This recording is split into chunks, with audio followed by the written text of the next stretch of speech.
Hello and welcome to the Critical Twits. I'm Brian and this is Keith. Hello.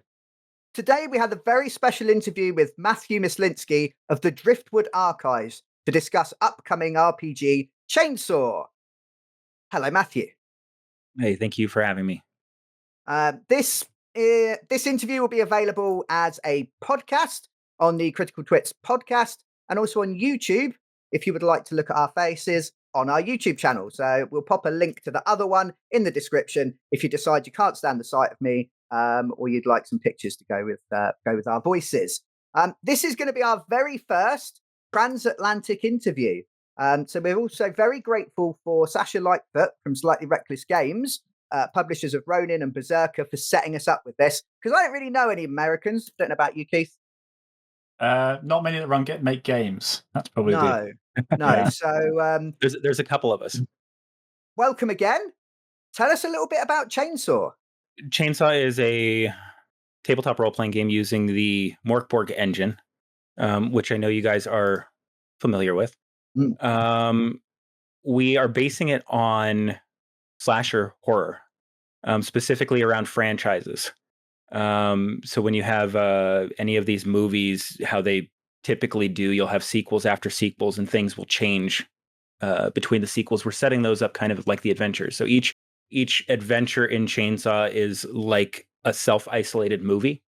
And then there will be ways to evolve it for the next sequels as you get to subsequent games. And depending on who survives and who doesn't, it changes the fabric of the game as you go on. So part of the game is based around that. Sounds really cool. It sounds interesting. Now I know you have a somewhat storied background in the RPG industry, because one of the first things I check out with the Kickstarter is who is this person? Can they deliver? And I know you've been part of several other projects. So before we dive deep into Chainsaw, it'd be good just to share what else you've done. Share your pedigree. Show your chops. Well, just in gaming, I've usually worked with TCG companies and RPG companies. Robert Schaub does Shadow of the Demon Lord, which is the biggest one that I've worked on. I've worked with Cubicle 7, with WizKids, some other ones. Yeah, it's been great. There's a whole slew of things that I'm forgetting, but yeah, for the past several years, I've been working in that industry, kind of building up my name as a tabletop creator. The original idea behind Driftwood was always to aim toward this, and MÖRK BORG kind of gave me that way in. So what is it that's prompted you to kind of step out into doing this all for yourself? Because I believe you're a one-man operation. You're doing the majority of the writing, the majority of the art, all of the publishing side of things that we never see as well. What's made you go, I can do that? Usually I'm a perfectionist, so I'm kind of incredulous that I'm here too. Because normally I just sit here and I try to perfect a project, perfect it, and then years pass and nothing happens. So earlier this year, I was just like, no, let's take this idea and let's do it. Let's go with it. Let's push the button and see what happens. And I just started talking to people and aligning the right puzzle pieces to do the things I can't, and help me do the things that I do better. So that's really why we're here, because of the people in the room. But yeah, I knew I needed to do something with MÖRK BORG. I was initially going to do some kind of fantasy project, which I will in the future. But I wanted my first project to be something me, very impactful, show what I do, what I am, who I am as a creator. And I noticed that there wasn't a huge space for horror games. While MÖRK BORG does have horror aspects to it, I noticed there wasn't a huge horror niche inside of this community. So I decided to give something back to that and see what happens. So that's really the real story of how it came to be. Can I ask them why Chainsaw? So why the slasher flick? I mean, I presume obviously you're a fan of all the films, but is there something that particularly pulled you in this direction? I've always liked horror. I've always liked grittier, darker games. Even when I was running other systems, I would always steer it back toward the darker type of games like this. So it kind of just when I had my sit down with myself earlier this year, I had to pick between several projects that I had on the table, and pick one to go all in on. Because if I split my effort, it won't be giving the right thing to the one that should be getting it. Yeah, as a man who so does way too many things, I relate to that highly. So yeah, I've always been a fan of horror, especially the slasher genre. That's probably my favorite. So yeah, I decided this kind of to be my, I know I have the chops to do certain things. I know I have certain, things I can bring to the table. So it's kind of to prove to myself as well. And so far it's been great. I'm very glad that I went down this path and wasn't just planning for the next 2 years, Yeah, and you say it's going well. I mean, we're interviewing partway through the Kickstarter, and you are successfully funded at this point, with still over a week to go. And in fact, you're over quadruple what you were initially aiming for. So well done, congratulations. Thank you so Obviously, much. said that I at appreciate the that. beginning. Is Yeah. that the kind of reception you're expecting when you put when you put the project out, or was it just something you were hoping to kind of get across the line so you could do it?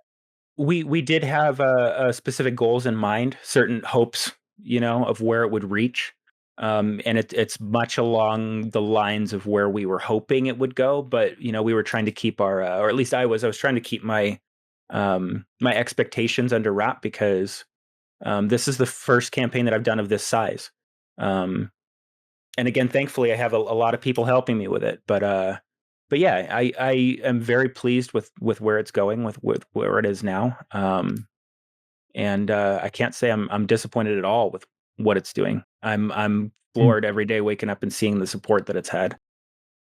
I mean, I can see why there's a lot of excitement around it. Just having looked through, like, the art's really punchy, really catchy. It has got its own feel to it. I can see just from the initial glancing through the Kickstarter, but also there's some interesting mechanics that I can see talked about as well in there that obviously aren't in. I played a lot of MÖRK BORG, and so I've got a good feel of the rules. And it's, as you said earlier, like, I mean, it's a great system to kind of see where you can take it. And with that good foundation, it looks like you've added quite a lot. Like, it's not just MÖRK BORG with a different skin. There's a lot of extra stuff in there that's making this book really punch, right? Yeah. I'm trying to.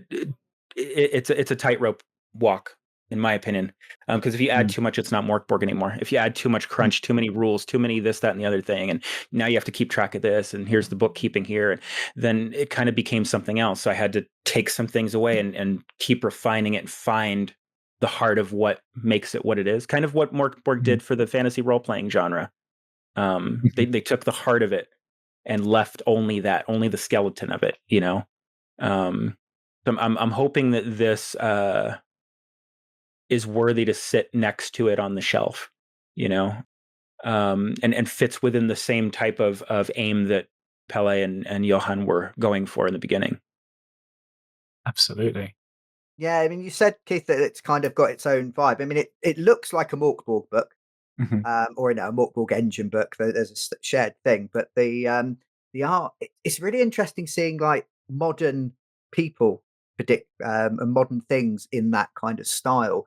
And you've very much gone for rather than the bright yellow, the red. Lots of blood everywhere, by the looks of it. It just looks really nice. It looks really, really pretty. It looks really, really eye-catching. Thank you. I appreciate that a lot. You'll probably be getting a backing from me.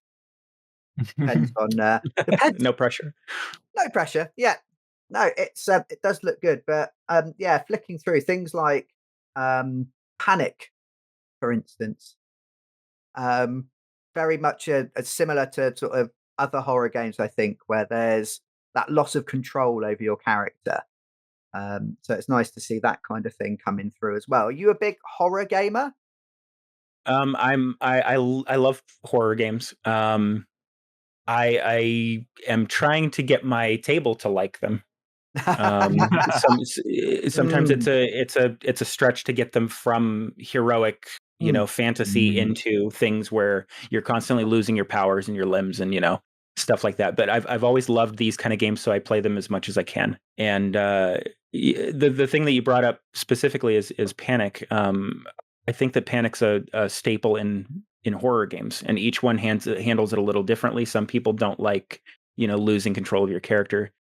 Some people do like those aspects. But yeah, the goal is to make you feel as afraid as the players, as afraid as the characters inside of the movie. When we watch a slasher flick, there might be a lot of times we're yelling at our TV and being like, "Why would you do that? Why would you be such an idiot? Why are you going upstairs?" But then but then I think in the Kickstarter, it talks about be creative, like find what is it? The solution is not necessarily on the character sheet, and that really captured me a little bit, because it's like, okay, it's gonna be inviting you to try and outsmart the horror, try and figure it out.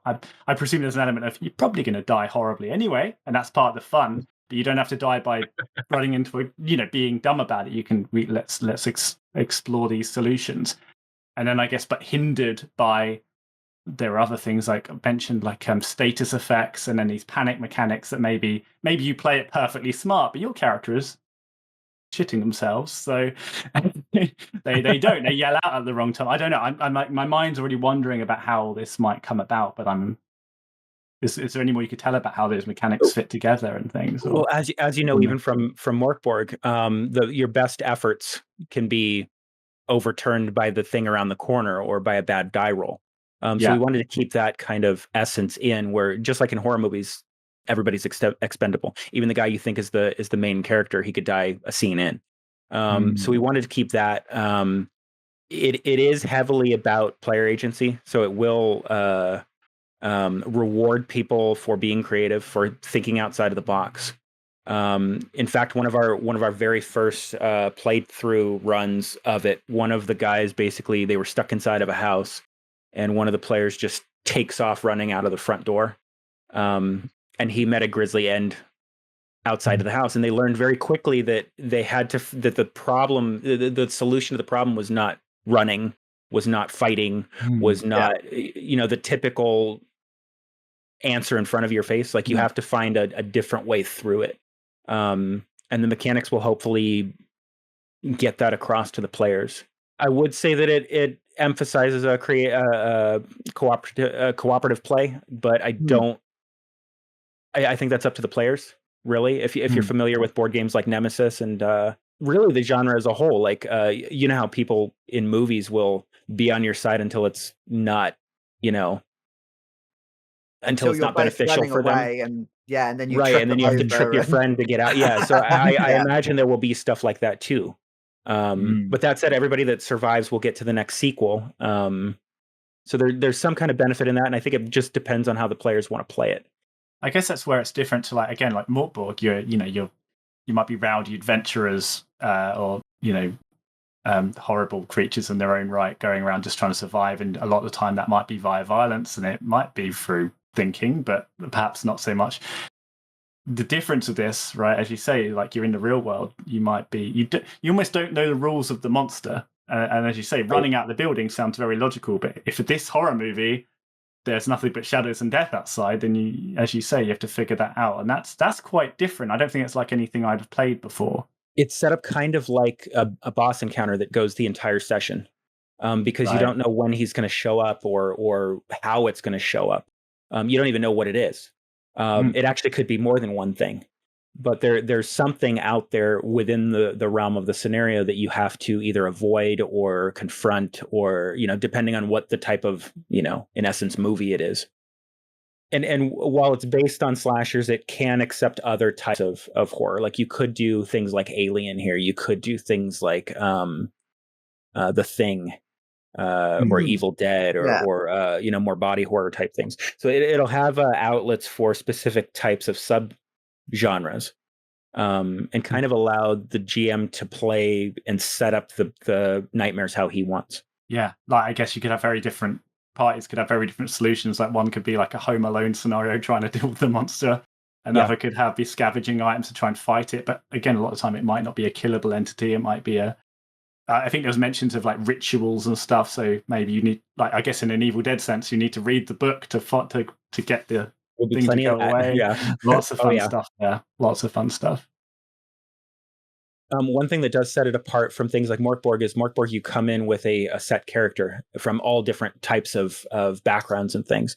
And then they forge, some kind of party. In this game, a lot of the scenarios will give you options to create characters based on that scenario. So like if it happens at a carnival or at a school or something, the characters may all be part of that background and roll on extra tables that assist that. Or they can come in as their own things and figure out why they're there. But sometimes I feel like some of the ideas can come from that. Like you end up playing a character that you wouldn't normally play, which is already an aspect in MÖRK BORG to begin with. And then kind of find something new and interesting to do that isn't the character that you had in mind in the beginning. On the back of that, I know there's mention of a lot of tables in the book. Yeah. So is that, when you say carnival, is there like, I mean, I don't know if this is, I don't want to spoil anything, but is there such like a carnival table where you might have a list of characters that would be what might happen in the carnival? So perhaps not that detailed. It's just more, there's just lots of broad stuff to help feed the GM's imagination. Yeah, without getting into specifics, there will be plenty of tables to help generate scenarios and nightmares, whether you're just using them for ideas and then building something around it, or using it as a fully fledged, nightmare generator, as well as a one for killers.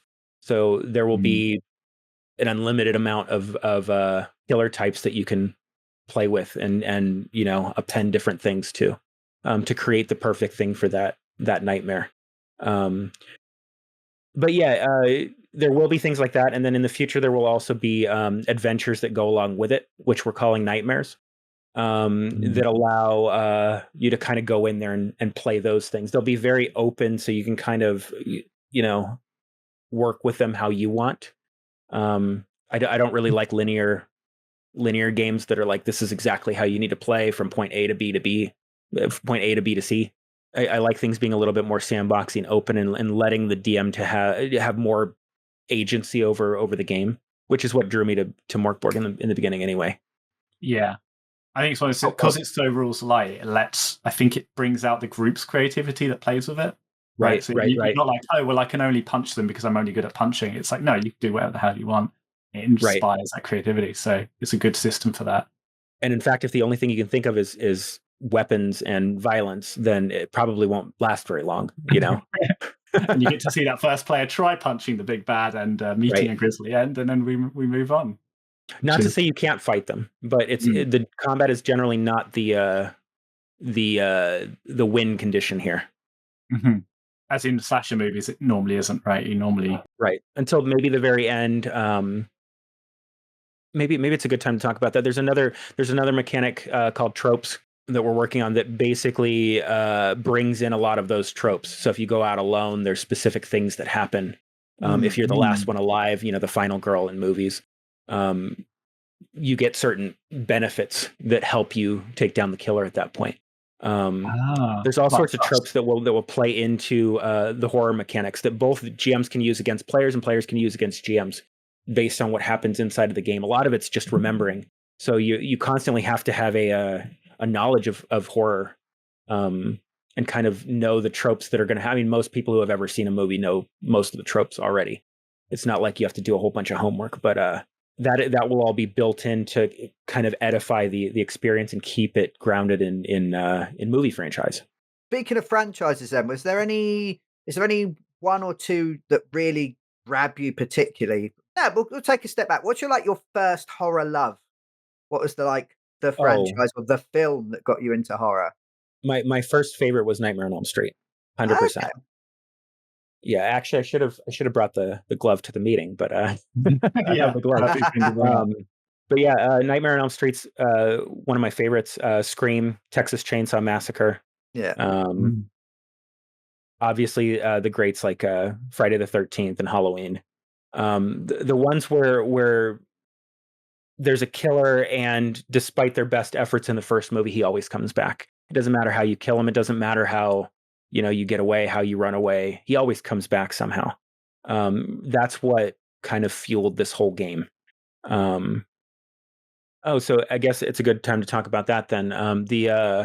There's no calendar of Necrobule, like there is in MÖRK BORG. There's no calendar like in Cyborg. Instead, we have a franchise system. So as you go deeper into a franchise, things get progressively worse. There's at the moment there's no specific ending time, so you don't end after 7 movies or anything like that. But it will get worse until the whole cast is dead, or the players want to play something else. But you can see through that mechanic how far you can get through a franchise, which I think will be kind of fun for some people. It's definitely fun for me. Yeah, I saw that because I saw that you've got 13 different killers planned for the book. Presumably each relating to tropes or maybe even a specific real life franchise. Some of the pre-gen killers in there are based on ideas in films already without ripping anything off. Like I don't want, a guy with a striped sweater and, a claw glove. But it'll be things that are inspired by those experiences that happen inside of movies.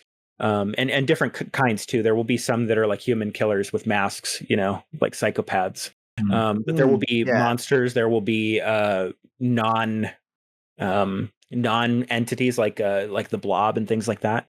There will be body horror and even ghosts. But yeah, the pre-gens will allow people to kind of start without having to create their own killer. They have something to bounce off of and stick inside of their scenario. But then there will also be a whole suite of generators to generate your own killer, which you can either roll on those tables and append to the pre-gens, or you can make your own from scratch. And I'm sure there's people who will be like, I just want to play Nightmare on Elm Street, or I want to play Scream, and they play that for their players, and that's totally okay. I mean, that makes me want to ask as a GM, because one of the things that excites me about playing this game, running in this game, would be, how do I run the killer? They're like hints on, because some games deal with this differently. So in the Alien RPG, you've got a whole, you've got tables to roll on how they attack to add a bit more nuance. You've got stealth mechanics. This is an array of stuff.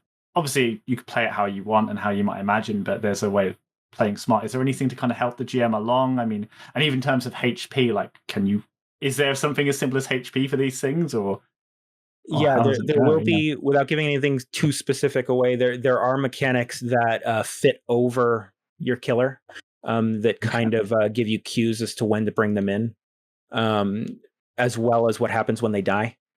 So they will have hit points. And one of the draws to this is you can use this in other games. So you could use Cyborg or MÖRK BORG or Pirate Borg and use the same mechanics to basically horror villainize one of those characters that you have. And use those mechanics in that way. How do I say this? The big ones will talk about how to deal with the killer actually finding you, and showing up. There will be a lot of build until that happens. Fear will build up. Different things will occur with the players before that happens. But the big one I think you guys want to know about is what happens when he dies. Yeah, they'll have normal HP. And when the HP is expended, just like any other creature, they die. The thing is that in horror movies, it's never that simple. So there will be specific things that happen after that determine what happens to the body, what happens to it dying. It will come back. I guess in some scenarios it doesn't have to, but in general, they will come back, and your game's not over. If we're halfway through the session or at the beginning of the session, it may come back and haunt you in that session. If not, it may just set up for a sequel. If the session is already wrapping up, it doesn't have to come back again for another encounter.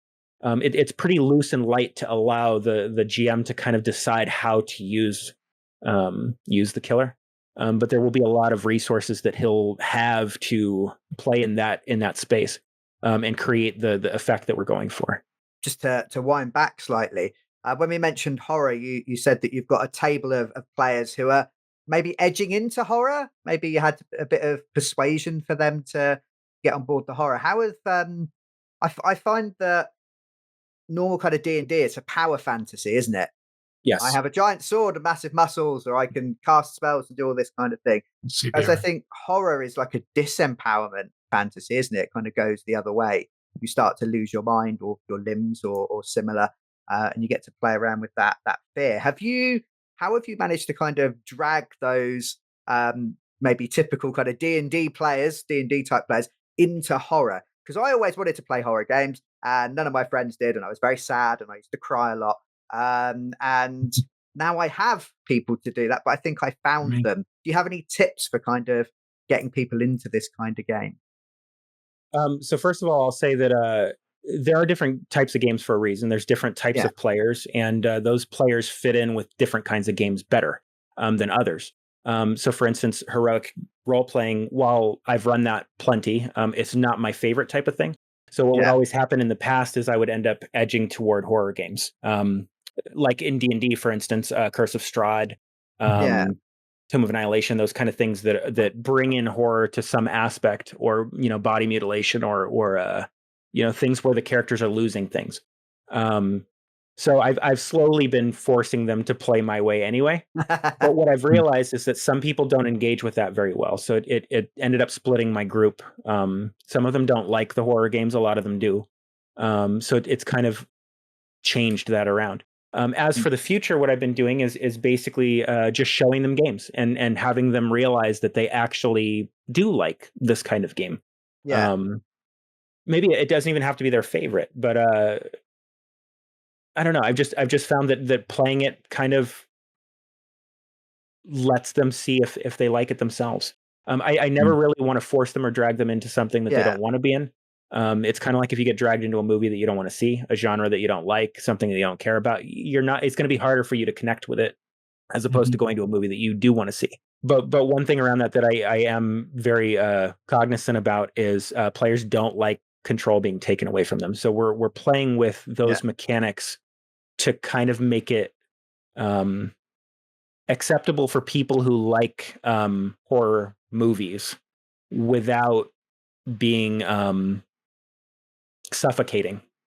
We still want it to be fun at the table. Like you don't want to keep losing things every single turn and constantly just be crawling your way out. There are heroic instances in it. But you're right, it isn't a heroic game by and large. Yeah, I think for me, when you actually do manage, if you're playing a good horror game and you do manage to defeat the monster or get out alive, that feels good. Right. It's surviving against the odds rather than because you've got more hit points. Especially if half your friends didn't. The lone survivor. Do you have any ideas on what people could do if their character dies early on or midway through a session? Is there any kind of way of bringing them in and kind of easing them in back into Chainsaw? There will be resources in the book to deal with those kind of things. Yeah. But in general, in my experience, what we've done is if it's earlier in the session, we will basically find new people. New people will come in from somewhere else, or we'll find people that were, prisoners there or wandering around themselves kind of in the scenario. It really depends on what kind of scenario it is.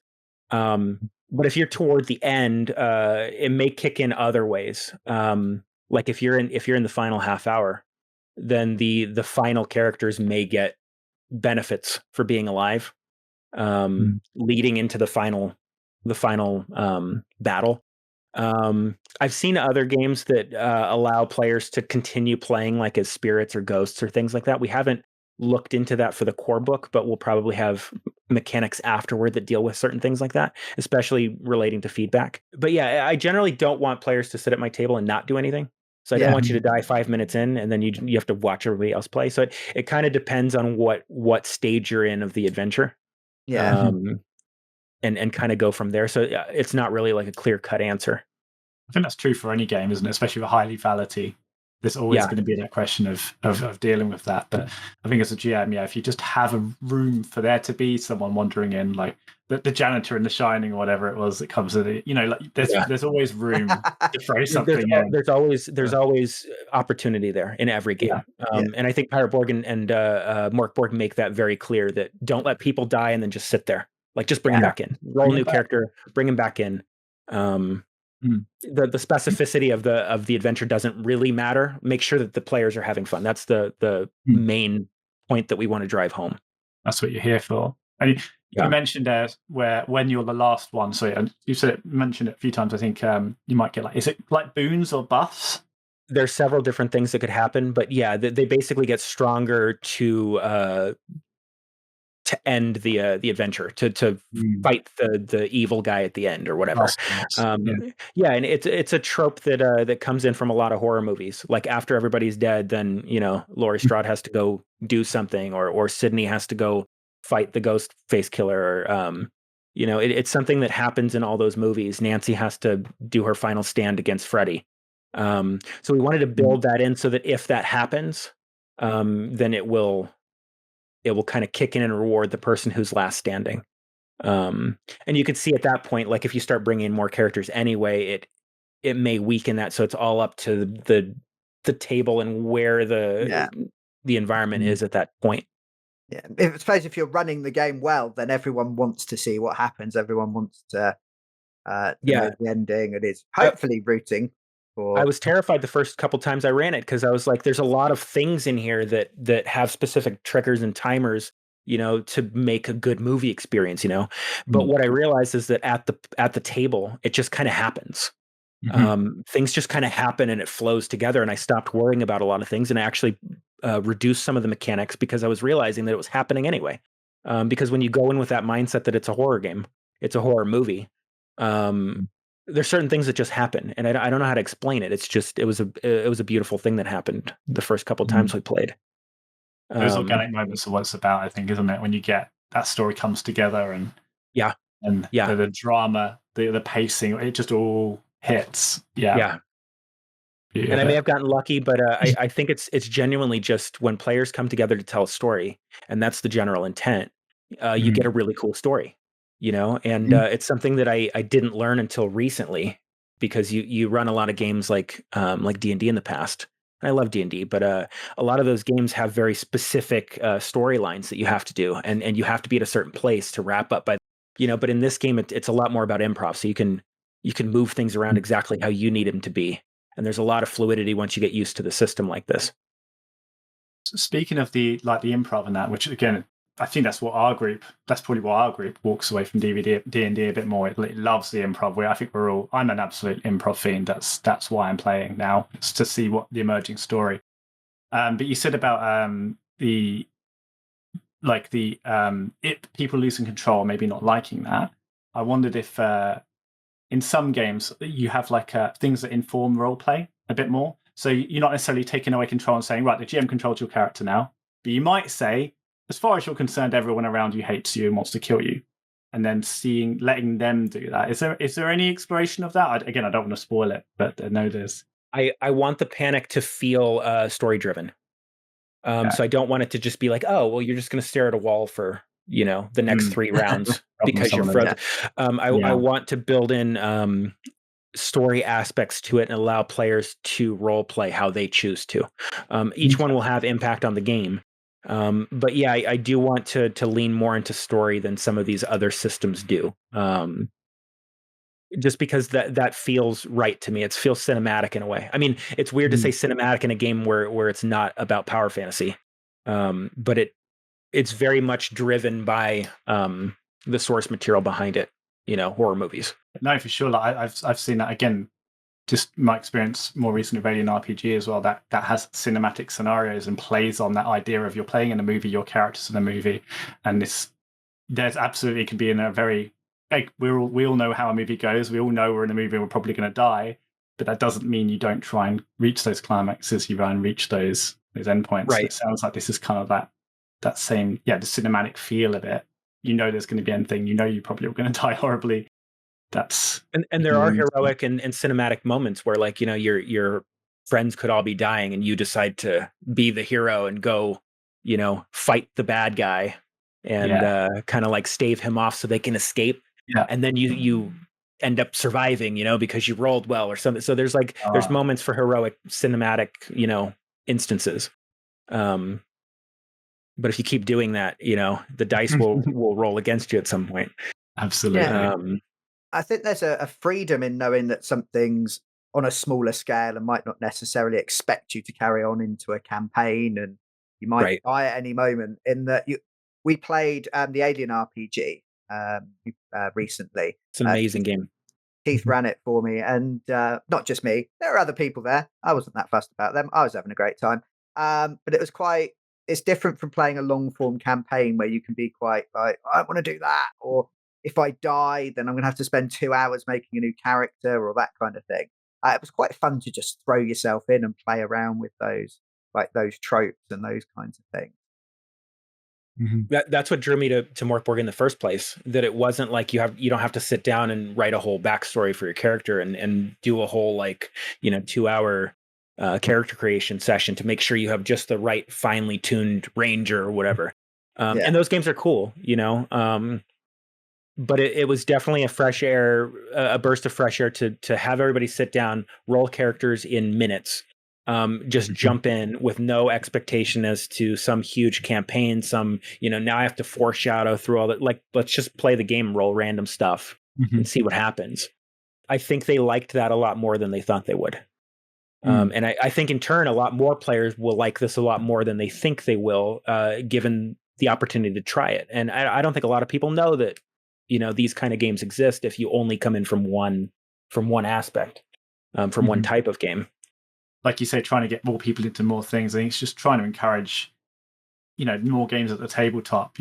But by all means, I think we've got for a few now. Obviously, that comes from playing for years with one group. But you think okay, we've just finished a campaign. Let's just have a couple months maybe of just some random game nights. Maybe different people running it. One shot here, one shot there. Before you know it, you've ended up playing a few games. You're like, let's do a campaign of this one. This is sick.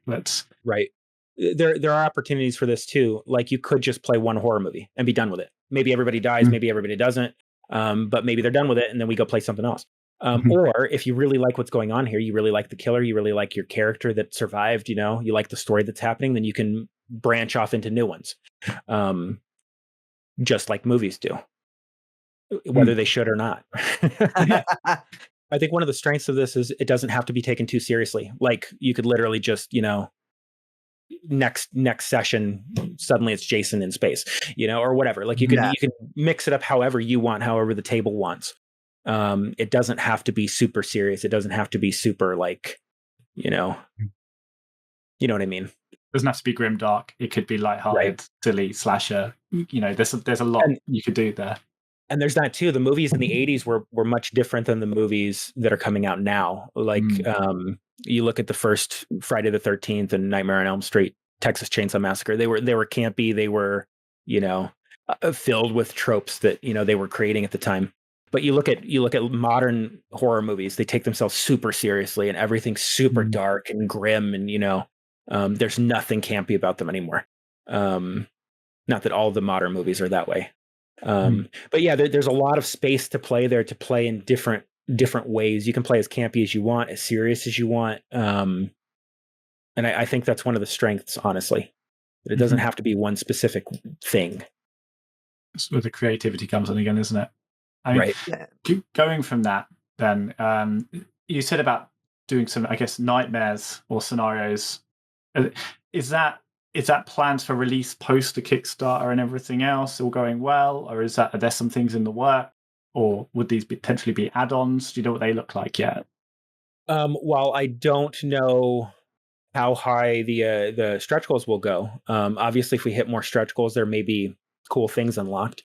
The general consensus that I've been telling everybody is that this isn't a one and done type book where it'll just come out and then I'm going to disappear. There will be more content in the future, more killers, more adventures or nightmares, as we say. There will be plenty of content to kind of build on the experiences that are in here. I mean, to be fair, it's a massive book. There's a lot of stuff in here. There's going to be a lot of generators, so you're going to have a lot of fun for a while with just this one book. There is an adventure included already in the campaign. It's a little trifold that goes with a poster. Okay. There is another plan for another add-on somewhat in the same vein, a bit bigger. We'll see if we get there. If not, then it'll just be something that we release after the campaign. And there's at least that one. But I have a whole slew of things that, given time and if the community is receptive to it, then we'd like to do a whole space here, a whole ecosystem of things where you constantly have content that you can pull on. Yeah, I've seen that you've got a good. I mean, some of this looks like it's related to stretch goals, and you mentioned community earlier. Actually, there seems to be some really good guest writers who you've got on board, including Pella Nilsson, one of the original writer of MÖRK BORG himself. Who we were very lucky. We met him and Johan Noor, the artist for MÖRK BORG, at UK Games Expo. And there's a couple of videos on our TikTok and on our YouTube channel. Selfless shame plug. Shame plug? Yeah, a selfless shame plug. Shame A plug does shameless not sound self good. plug. Wow, that sounds horrible, doesn't it? And also standing out for me, Pavel Kickman, creator of Corkborg as well. Could you tell us a little bit about those collaborations, how they came about, what they're going to be doing, that kind of thing? Because I think it's really exciting to see this kind of community where creators are kind of overlapping with each other and supporting each other and that kind of thing. One of the coolest things about MÖRK BORG is the community. And you can go in there and talk to anybody. You can go in there and network in ways that I haven't seen in other places. So it's incredible. You just talk to people and you end up finding out that all these guys are gamers. They're all friends. We just want to make cool games. So it kind of just came out of that. I would just talk to people I really admired. I really liked their work. I really liked who they are as people. And most of it just came out of that. Like I wanted to create a book that had my favorite people in it. Or at least a lot of them in it. Yeah. And, I don't know. I'm still a little beside myself that we got some of these names. Like it's very much an honor, and I'm very humbled to look at this list of people that we've assembled who are excited about Chainsaw, who want to be on it. But yeah, some of them are contacts that we just met. Others are friends that I've had for a while. But yeah, I think it's going to be incredible, honestly. So obviously you've got guest writers on there, you've got guest artists. Is that like they might have a page spread, or they might just be like, they're going to chuck some stuff in the book and see what sticks? Or it's different for each person. I'm going to work with each person individually, and make sure that what they're working on is something they're super passionate about. Some of them have already started, some of them are already done. Others will start after the campaign ends. I think it'll be really special. I think it'll be really cool. Yeah. It's a lot there. There's just the amount of names, plus the amount you've already got in there, plus I don't know what page count the book's going to be, but like there's a lot. There's a lot should be around 166 is where we're at right now. 166. Wow. Yeah, Pirate Borg, Cyborg type length. One of the things about MÖRK BORG is it has that feel of like the punk zine kind of era, or genres of music, that kind of do-it-yourself kind of vibe, but with community structure around that. Is that something? Does that speak to you at all? That kind of that music scene, that kind of thing. Oh yeah, I'm a huge metalhead. So while metal has a smaller influence on Chainsaw, it'll definitely be in there. Yeah, that's another thing that drew me to MÖRK BORG, that it wasn't just grimdark fantasy; it was also like heavy metal, and it was just the right fusion for at least where I was at the time. It was perfect. So yeah, music is a driving force for the game too. I did put a playlist on the page with all my favorite horror music. So yeah, music is definitely a huge part. I didn't go all in on the metal because there's other aspects of horror. Like back in the 80s, they used a lot of synth and a lot of other things. So, it's kind of, it draws from different genres of music, not just metal. But yeah, I think metal's inescapable in this game genre. Are you big on Kickstarter yourself? As in picking up other people's Kickstarters and that kind of thing? Yes. I love Kickstarter as a platform. There's several others, but I love the whole idea of crowdfunding because it allows creators to go in on a project that's pretty big, that they don't have everything lined up for at that second, and instead allow the community to have more of a voice and opinion on how things get created. So I think platforms like this are incredible. That's absolutely why we were able to do this. Because if I had to go and finance everything by myself, I'd have to wait a lot longer to actually do it, and save up my pennies. But because of this, it allows us to go in on a project and do something a lot bigger, the right way. One of the stretch goals I see has been just recently unlocked, actually, is the solo play zine. Yes. To go alongside. It seems to be very more and more popular. Have you played many of those kinds of things? I've played some. Usually I find role playing is best with a whole group of people, with a whole party of people. And from the beginning of Chainsaw, I knew that I wanted to do a solo game with it. And then the moment I launched it, everybody just kept asking for it. So it kind of solidified that, we'll definitely do it within the realm of this campaign. But what I'm finding out is that there's a lot of people that don't have play groups, or their play group keeps getting canceled, or they live in a remote area, or they live apart from their friends. Friends move away, and groups kind of diminish over time, and then you have to find new ones. So that allows them to kind of engage with the material by themselves. The solo play lets you play as either a survivor, like you normally would as a player, or you could play as the killer and go hunt hunt the NPCs basically. But I think that'll be really cool. A lot of people have liked that one. I think that's the most popular add-on, actually. And for anyone listening that is interested in that, you do need the core book to play it. It builds on those rules, and part of the reason why we can keep it the size that it is that we're not reprinting all the rules in there and reprinting a bunch of things that are already in the core book. But with the core book and that zine, you should be able to play by yourself for a while. Are there any? I'm looking at all these the Kickstarter goals now. Are there any plans to potentially look at online play as well? Like, speaking of people who may be alone or can't get to their gaming group as much. I know there's some things that you got Roll20 way, or there's Foundry. Is it Foundry? One that people are Foundry, Alchemy. There's a lot out there right now. I haven't actually played any of the ones beside Roll20. They're good. I should need to explore them at some point. But is there any thoughts on that at the moment, or? So right now, it's built into all of the tiers. Everybody gets a digital asset pack, which is a bunch of tokens, maps, and handouts. Sorry, the dog is barking outside. I don't know if you guys can hear him. The hounds are calling. But you basically get a pack of tokens, maps, and handouts that you can use in whatever VTT that you want. Nice. We've talked about doing specific VTT support, like specifically going in on things like Alchemy or Foundry or whichever one we decide. That will kind of depend on how the campaign goes. If we're reaching for more stretch goals, then that may be a stretch goal. It may be something that we do after once it hits retail. But it's definitely something we're looking at. It's not a way that I typically play. I like playing at the table. But I want to make sure that as many people as possible can enjoy it how they want to enjoy it. So if they're solo players or if they play online, I want to make sure that Chainsaw kind of covers the distance to allow them to do that as easily as possible.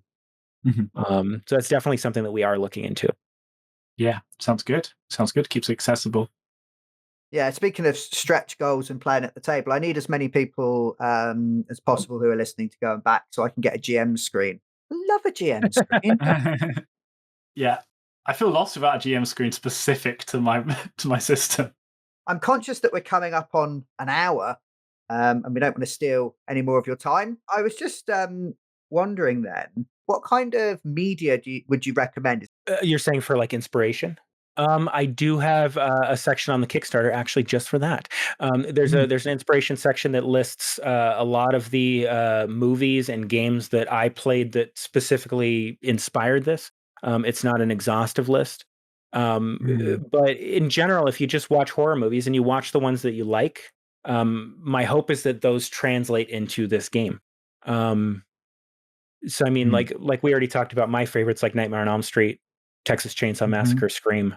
But that's definitely not an entire list. There's also video games like Dead by Daylight, Layers of Fear, Outlast, Evil Within that play in a similar kind of way that people who have played those games may find a lot of similarities in this game and really like how it's set up. But yeah, I don't know. I think there's inspiration to be had in most places. Just watch horror movies. But yeah, hopefully that answers your question, and that's just not me rambling. No, there will be a link to the Kickstarter below. I'm pointing on the video, but it will be in the description of the podcast as well. And that will link across to the Kickstarter. What we'll do then, we'll let you tell us where to go verbally. It'll be in the description again, but where can people go to find out more, either during or maybe after the Kickstarter as well?